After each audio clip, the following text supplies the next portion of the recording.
Retour sur le plateau de Cefia TV. On salue bien sûr nos voisins qui sont avec nous, à nos côtés. On vous salue tous et toutes, chers exposants. Vous êtes 1450 et puis chers visiteurs, vous serez au total 22 000 à partager l'expérience et l'aventure Cefia TV. Nous en sommes ravis et on continue bien sûr cette aventure ensemble. Première matinée, vous êtes déjà extrêmement nombreux à passer à la fois devant ce plateau et à fouler les allées de ce CFIA 2018. Je suis avec, il est avec nous, Alexandre Solacolu. J'ai bien prononcé? C'est parfait, bonjour. J'ai eu peur, j'ai dit je dis Lou ou Lu? On peut dire les deux ou pas? Vous êtes breton? Breton par ma mère, oui. Très bien. Alexandre Solacolu, vous êtes fondateur d'Aoli, de Oali. Voilà, je savais que j'allais faire cette erreur à chaque fois. Oali, c'est quoi? Ça veut dire quoi, Oali? Alors ça a deux origines, ça veut dire, en breton, ça veut dire la période entre la naissance et la mort, donc la vie d'un produit pour nous, hein, c'est notre perception de la chose. Et en hawaïen, ça veut dire la vague. Et comme en fait nous on est inspiré du monde de la mer, en fait, notre objectif initial c'était de lutter contre la pollution des océans, en fait on a gardé cette identité-là. Vous pouvez vous présenter, quel est votre parcours avant d'avoir créé Oali? Alors je suis juriste en droit maritime de formation, je fais mes études à Brest, à l'Institut universitaire européen de la mer. Et puis mon parcours et mon métier initial n'a pas été d'être juriste, ça a été plutôt de créer les conditions économiques et politiques pour que des projets se réalisent. Et puis avant de porter un projet en propre qui est Oali, en fait j'ai toujours travaillé autour des questions maritimes. J'ai accompagné aussi des projets de parcs éoliens offshore notamment. Vous êtes associé dans cette aventure? Alors on est 4 cofondateurs avec des profils vraiment différents. On a un profil de développeur qui est l'équivalent d'un directeur technique. On a un profil marketing, quelqu'un qui vient des produits de la grande consommation.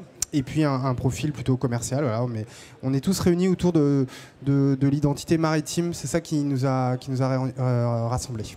Alors justement, le maritime, quand on se dit on est sur le CFIA, on se dit en quoi cette interview sur le maritime nous intéresse. On va avancer sur le sujet.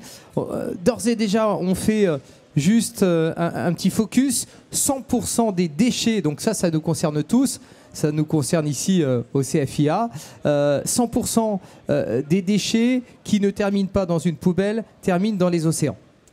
Voilà, c'est exactement ça le lien, hein, c'est que nous on a remonté la chaîne en s'intéressant aux océans, on a remonté la chaîne de la cause de cette pollution et on s'est rendu compte que c'était principalement de la pollution des emballages. Et en fait on s'est dit comment on peut être opérationnel. Donc là vous avez dit c'est l'agroalimentaire. Eh ben le premier réflexe, il est de se dire c'est l'agroalimentaire, mais ça ne veut pas dire que c'est la faute de l'agroalimentaire. C'est ça en fait nous dont on s'est rendu compte, c'est que déjà pour être opérationnel, il fallait pas aller nettoyer les océans parce que c'était un peu vider l'océan à la petite cuillère, c'est l'équivalent, et que passer son temps à nettoyer la nature, parce que c'est vraiment ça. Dès qu'un déchet ne finit pas dans la poubelle, il finira à un moment ou à un autre dans les océans. Donc on s'est dit il faut nettoyer la nature. Puis en fait on s'est dit il faut plutôt ne pas la salir. Et pour ne pas la salir, il y avait deux possibilités. Soit de réduire la quantité de déchets, qui est quand même un objectif, je pense, qui est partagé aussi avec l'ensemble des industriels, avec toute la problématique d'éco-conception. Mais également de faire en sorte que les déchets finissent dans la bonne poubelle. Et c'est là qu'est vraiment l'enjeu, ça fait l'objet de l'actualité aussi. On va en parler d'ailleurs, oui, on parle beaucoup d'un documentaire justement sur des montagnes de déchets dans l'océan. Alors, j'ajoute 8 millions de tonnes terminent dans l'océan chaque année. 8 millions de tonnes terminent dans l'océan chaque année. Et si cela continue, sachez qu'en 2050, il y aura plus de déchets que de poissons, vous confirmez? Oui, c'est des chiffres qui sont partagés par tout le monde, hein, par les scientifiques et par l'industrie plastique. Et c'est l'équivalent d'une benne à ordures vidée dans les océans chaque minute. Voilà, pour avoir un peu plus de représentation de ce que c'est. Alors parlons économique aussi, hein, parce que l'économique nous intéresse ici sur le CFIA. C'est 100 milliards de pertes pour les entreprises.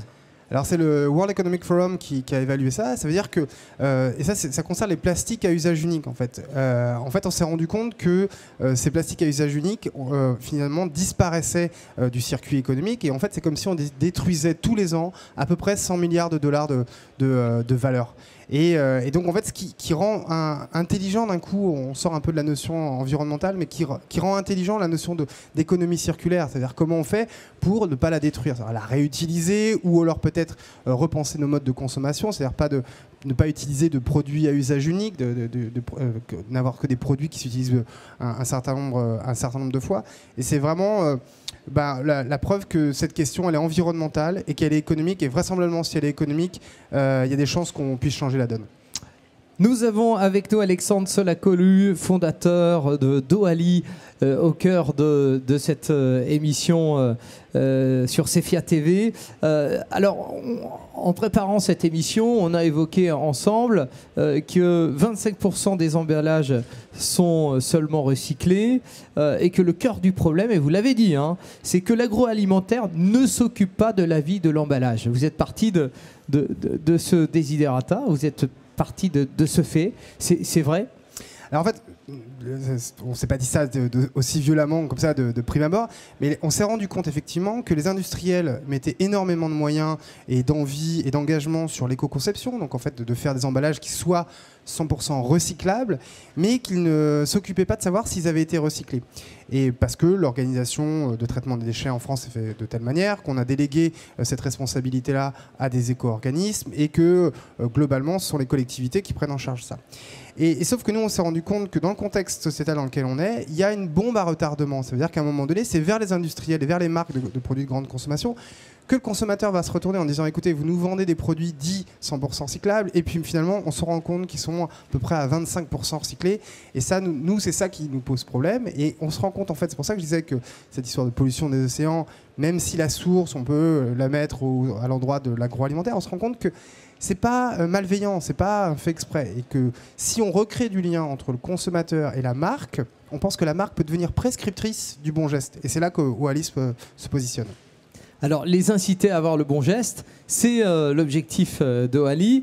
Mais c'est quoi précisément, concrètement, votre concept pour celles et ceux qui nous écoutent puissent savoir spécifiquement le procédé que vous mettez en place avec votre start-up? Alors en fait, on a créé une plateforme donc, qui s'appelle Oali, qui s'exprime pour l'instant sous la forme d'une application mobile gratuite pour Google et Android. Et en fait, l'enjeu, c'est de centraliser la somme des informations sur les déchets, de savoir dans quelle poubelle mettre son emballage ou son déchet, parce que ça change tous les 20 km, ça change de fonctionnement. C'est-à-dire tous les 20 km, ça change de fonctionnement. Les consignes de tri et les modes de collecte varient en fonction des collectivités. Donc parfois, vous devez mettre votre plastique souple dans la poubelle de recyclage, parfois vous ne devez pas le mettre en fonction de la commune dans laquelle vous êtes. Et puis, parfois la poubelle est jaune, parfois la poubelle elle est jaune et bleue, parfois elle est bleue. Voilà. Et ça atomise l'information et donc ça perturbe l'information. Parfois d'ailleurs, on nous disait de mettre du plastique et on s'aperçoit ou on s'apercevait, selon certains documentaires, que finalement les bouteilles partaient au même endroit que d'habitude. Donc oui, ça aussi, c'est problématique. Derrière, il y a l'enjeu industriel, c'est-à-dire la manière dont va être récupéré le déchet et comment il va être traité. Voilà. Et ça, c'est les collectivités qui vont se charger de ce fonctionnement-là.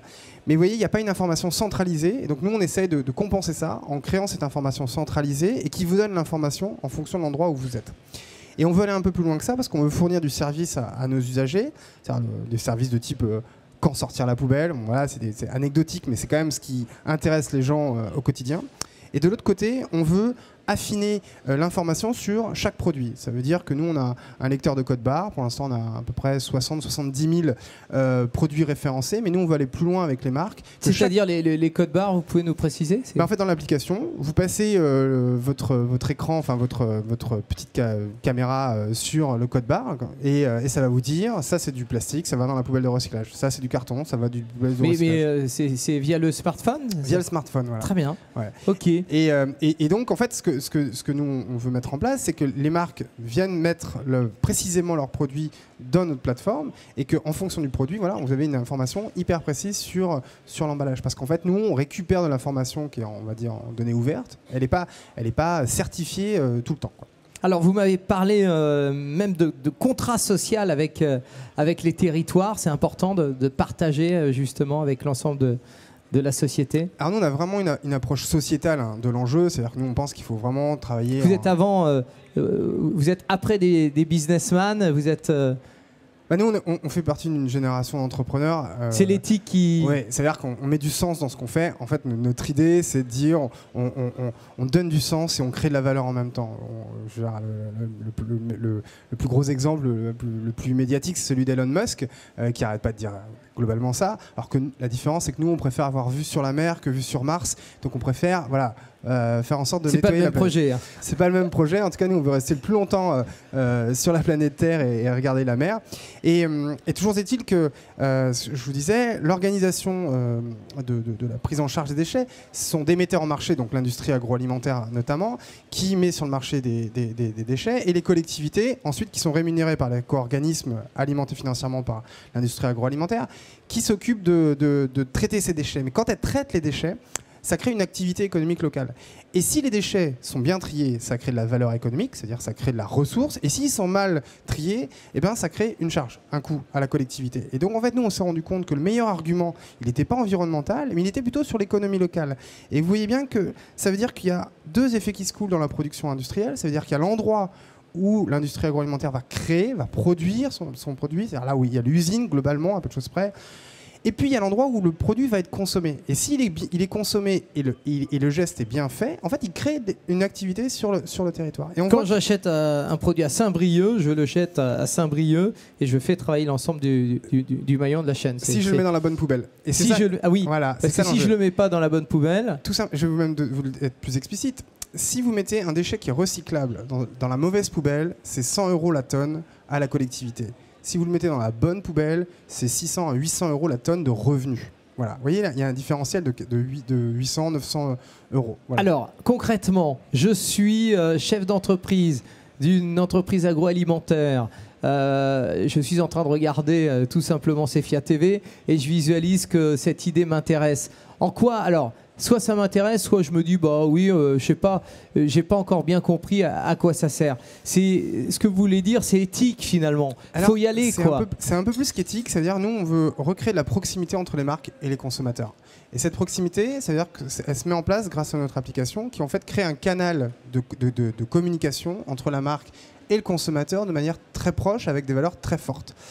Cette interaction-là, elle peut aller un peu plus loin parce qu'elle peut aller aussi sur d'enregistrer son activité de consommateur. Elle peut aussi, dans un futur assez proche, dire je jette donc je commande. On peut jouer aussi, c'est-à-dire prenez une photo je sais pas, du paquet que vous avez jeté dans la bonne poubelle et puis on fait un concours. Enfin, je sais pas moi. Alors, c'est le travail qu'on va faire avec les marques, de dire comment elles veulent mettre en scène cet engagement-là. Et un des outils qu'on développe et qui sera, alors là c'est vraiment de l'avant-première, mais d'ici quelques semaines, en fait, il y aura au même titre qu'il y a un lecteur de code barre, il y aura ce qu'on appelle un viewer de réalité augmentée. Ça veut dire que, en fait, on va même pouvoir passer le smartphone devant l'emballage et cet emballage va vous dire quelque chose, va vous dire comment il a été produit, quels sont les engagements de l'entreprise. Voilà. Et donc, on va recréer une capacité à créer du storytelling autour, vous voyez bien, d'un canal qualifié, économie circulaire, RSE, déchets. Et là, on va pouvoir créer de l'interaction et on va pouvoir effectivement créer aussi du ludique, du jeu, des bons de réduction. Voilà. C'est tout ça qu'on peut mettre en scène avec les marques. 4 métropoles et 6 agglomérations. Vous travaillez déjà avec ces acteurs. Oui. Et au niveau société, vous en êtes où ? Elle est toute jeune, hein, votre start-up. Hein. On est une start-up. On a commencé en janvier 2017. On est incubé dans un incubateur qui s'appelle Open Bay à Saint-Brieuc. On fait partie du pôle Valorial aussi, le pôle de compétitivité sur l'agroalimentaire. Et on était en phase pré-entrepreneuriale jusqu'à la fin de l'année dernière. On a développé notre produit et on est lancé depuis janvier. Officiellement. C'est bon signe ? Les feux sont au vert ? Les feux sont au vert, on est plutôt dans une phase d'accélération. On avait une intuition qui s'est transformée en produit. Quand on a démarré, on ne s'est pas dit on va faire une start-up dans le déchet. En fait, on voulait vraiment résoudre un problème et on s'est rendu compte que en face de ce problème, il y avait un marché et qu'il y avait un enjeu pour un certain nombre d'acteurs économiques. C'est le début de l'aventure ? C'est le début de l'aventure et c'est vraiment une aventure, oui, effectivement. Et c'est une aventure qui continue sur le CFIA. le CFIA 2018. On a le plaisir de partager justement avec ces jeunes entrepreneurs. Les startups sont au rendez-vous. Alors vous n'avez pas d'espace ici. On a un site internet. C'est l'organisation qui vous laisse la chance de venir nous rejoindre, de parler de votre startup. Félicitations. En tout cas, voilà un beau projet qui mélange éthique et économique. Si vous ne l'avez pas compris, eh bien appelez notamment Alexandre Solacolu, qui donc vous êtes joignable via le web. Oui, où on peut vous joindre. Alors, réseau LinkedIn, Facebook, et puis effectivement notre site internet oali.org. Oali, c'était en direct sur CFIA TV. Nous, on va continuer ensemble. On va se retrouver dans quelques instants avec le Trésor. Et oui, sur CFIA TV, nous allons recevoir notamment le directeur du salon pour parler des nouveautés de cette année 2018. Et puis, nous allons continuer ensemble tout au long de ces 3 jours. Merci Alexandre. Merci beaucoup. On se retrouve dans un instant. À tout de suite.